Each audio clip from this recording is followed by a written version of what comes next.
News at 6.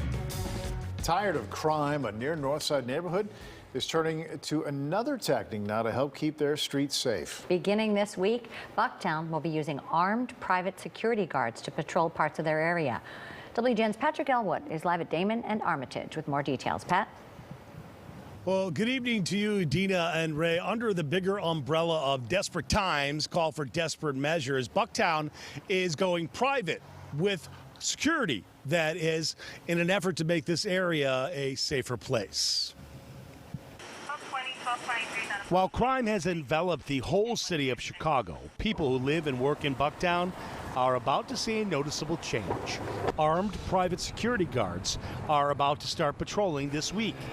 And while some people may feel like Caitlin, I don't know if, has it become that bad? I'm not aware. I don't really, since I don't own a car.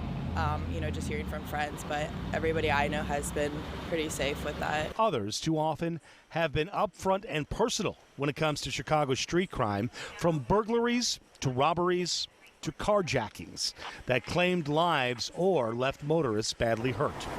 According to published reports, the Bucktown Neighbors Association is hiring P4, a private security firm with offices downtown and suburban Downers Grove, to provide nightly patrols. The areas to be patrolled are between Armitage Avenue to the north, Damon Avenue to the west, North Avenue to the south, and Paulina Street to the east. Out walking her newborn baby boy today is neighborhood resident Vanessa. I'm a little conflicted about it. She says it's a shame it's come to this, but she welcomes the private security patrols. And I recently heard about a dad that was carjacked taking his son out of the backseat of his car. And now with a newborn, I'm more scared about. Hyper aware now. About, we have a garage in the alley. I make sure to close the garage door before I get out of that car. I look around a lot more. Alderman Brian Hopkins, whose district encompasses part of Bucktown, says he totally understands where the neighborhood association is coming from. They're taking matters into their own hands out of frustration and fear, and they feel like they're being targeted and preyed upon on a nightly basis, which they are. And Alderman Hopkins added this: he very much considers himself to be a moderate Democrat. So how do we stop the tide of these carjackings? He says unless there's a glacial shift in the prosecution and the incarceration of the people who are committing these crimes, we are not. Lastly, as I was in the middle of this live shot, a gentleman came walking out of the restaurant. He said, "What's going on? Anything bad happen?" I said, "No, not really." He said, "Oh, good. I'm glad it's not another carjacking that we're hearing about."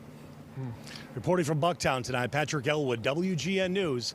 Back to you in the studio. Hey, Pat, before you go, just out of curiosity, have they given you a sense of what the cost of hiring private security will be?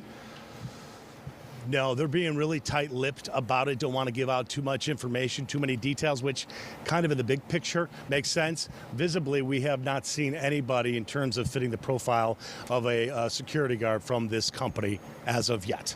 Back to you. But that gentleman's comments highlight how concerned people are about those Telling. carjackings. Yeah, thanks, Pat. Yep.